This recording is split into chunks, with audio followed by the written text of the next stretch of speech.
बिस्मिल्लाहिर्रहमानिर्रहीम। अस्सलाम वालेकुम। NMA न्यूज़ के साथ मैं हूं सना हुसैन। चलते हैं खबरों की जानिब।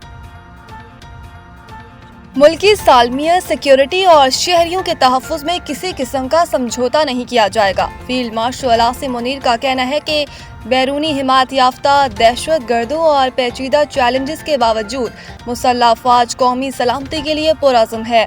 पाक फ़ौज के शोबा ताल्लुकात आमा ISPR के मुताबिक 27वीं नेशनल सिक्योरिटी वर्कशॉप के शुरा ने GHQ का दौरा किया।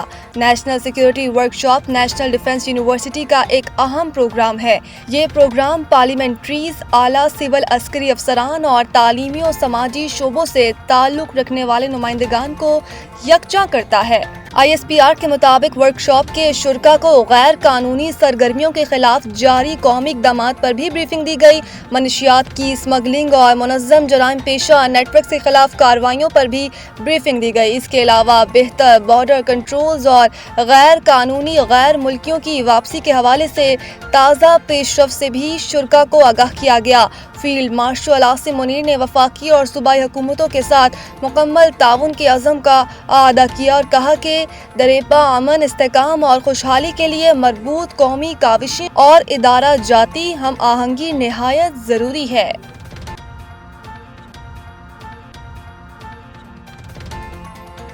अफगानिस्तान में कार्रवाई करनी हुई तो वाशगाफ अंदाज में करेंगे, तालिबान तनहा रह जाएंगे। ख्वाजा आसिफ वज़ीर दिफा ने कहा कि हमारे दोस्त चाहते हैं कि खित्ते में अमन हो जिससे उन्हें भी फ़ायदा हो और इसके अलावा वो बहुत जल्द मुदाखलत करेंगे। दौरान गुफ्तगू उन्होंने कहा कि अफगान तालिबान तनहा रह जाएंगे जिसका नतीजा इनकी तबाही की सूरत में होगा। दहशत गर्दी की फैक्ट्री ख़त्म होगी तो हलाल रोज़ी कमाने के मौके पैदा होंगे। तालिबान एक मुफाद परस्तों का गिरोह है। इनकी बातों को संजीदा लेना और इन पर एतमाद करना है सूद है। इनकी बातों को संजीदा लेना और इन पर एतमाद करना सूद है। हमें अफगान तालिबान से अच्छाई की कोई उम्मीद नहीं, इससे बड़ी कोई हिमाकत नहीं होगी कि इन पर एतबार किया जाए। ख्वाजा आसिफ का कहना था कि हमारी फोर्सेस इंतहाई डिसिप्लिन हैं, तालिबान का कोई कोड ऑफ कंडक्ट नहीं, हमें तालिबान से अच्छाई की उम्मीद नहीं।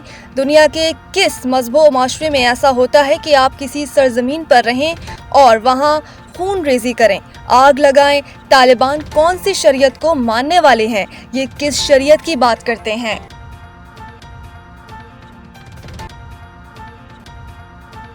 पीपल्स पार्टी की सिंध में बल्दियाती कानून में बड़ी तब्दीलियां करने की तैयारियां। ज़राए के मुताबिक इस सिलसिले में महकमा बल्दियात सिंध और महकमा कानून के माहिरीन सिंध लोकल गवर्नमेंट्स एक्ट 2013 में मौाक़े तरामीम पर मबनी ड्राफ्ट की तैयारियों में मसरूफ़ हैं, जो बाज़ाब्ता मंजूरी के लिए सिंध काबीना के इजलास में पेश किया जाएगा, जिसके बाद उसे सिंध असम्बली से मंजूर कराया जाएगा। इस सिलसिले में वज़ीर आला सिंध सैयद मुराद अली शाह ने 1 दिसंबर को सिंध काबीना का ख़ुसूसी इजलास तलब किया है, जबकि वज़ीर आला सिंध की सिफारिश पर गवर्नर सिंध ने सूबाई असम्बली का इजलास पहले ही बुला लिया। वाज़ेह रहे कि सिंध असम्बली का इजलास बुध 26 नवंबर से शुरू हो रहा है, जो कुछ दिन जारी रहेगा। इस दौरान हुकूमत सिंध बल्दियाती कानून में तरामीम समेत मुख्तलिफ बिल मंजूरी के लिए पेश करेगी। तवक्को है कि मज़कूरा इजलास में जामिया कराची के international centre for chemical and biological sciences को जामिया कराची से अलग करने का मुतनाज़ा बिल भी पेश किया जाएगा।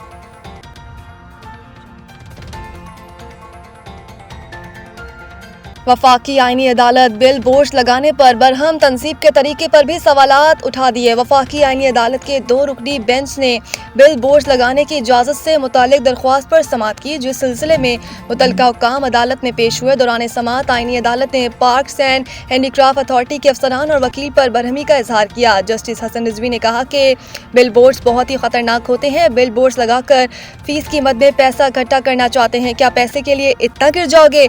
जस्टिस हसन ने पार्क्स अथॉरिटी के वकील से इस्तफसार किया कि फीस के लिए लोगों की जिंदगियों को खतरे में डालना चाहते हैं। बिल बोर्ड्स गिरने से कोई नुकसान हो गया तो कौन जिम्मेदार होगा?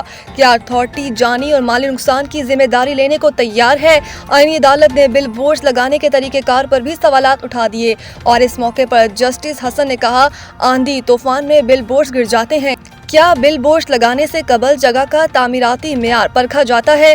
सुप्रीम कोर्ट बिल बोर्ड्स पर पाबंदी लगाए। जस्टिस हसन रिजवी का कहना था कि आइंदा समाअत पर अपील वापस लेने की बात कीजिएगा। बिल बोर्ड्स लगाने की इजाजत पर बात की तो जुर्माने के साथ अपील मुस्तरद करेंगे।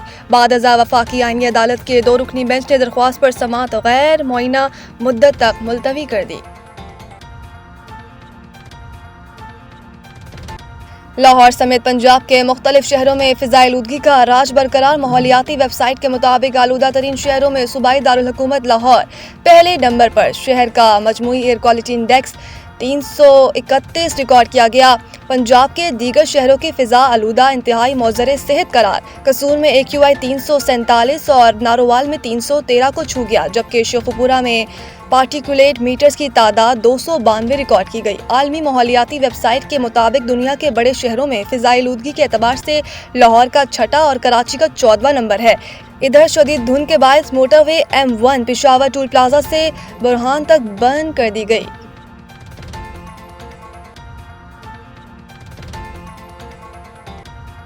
असूलों से समझौता नहीं कर सकता, अली तरीन का मुल्तान सुल्तान से अलहदगी का ऐलान। अली तरीन ने मुल्तान सुल्तान से अलहदगी का ऐलान सोशल मीडिया पे पोस्ट कर दिया। अली तरीन ने एक्स पर मुल्तान सुल्तान के फैंस के नाम पैगाम जारी करते हुए कहा कि इस टीम का हिस्सा होना मेरी ज़िंदगी का सबसे बड़ा एजाज़ रहा है। मैं शायकीन से मोहब्बत करता हूँ, मैं इस टीम से मोहब्बत करता हूँ और मैं जनूबी पंजाब की नुमाइंदगी करने के काबिल होने से बहुत मोहब्बत करता हूँ। ये वो चीज़ थी जिस पर मेरे मरहूम चचा आलमगीर तरीन ख़ास तौर पर फ़ख्र करते थे। अली तरीन ने कहा कि मैं हर सीज़न में अपने खिलाड़ियों और स्टाफ को बताता रहा हूँ कि इस रीजन की नुमाइंदगी करना क्या मायने रखता है। ये एक ऐसी जगह है जहाँ लोग मेहनत करते हैं, अपने हकूक़ के लिए लड़ते हैं और हर रोज़ चैलेंजेस का सामना करते हैं। मैंने उन्हें बताया कि शायकीन आपको हारने पर माफ़ कर देंगे, लेकिन अगर आप मुकाबला करना रोक देंगे तो वो कभी माफ़ नहीं करेंगे। इसी सोच ने हर इस चीज़ को शक्ल दी है जो हमने मैदान के अंदर और बाहर की है। मज़ीद न्यूज़ और अपडेट के लिए देखते रहें NMA न्यूज़।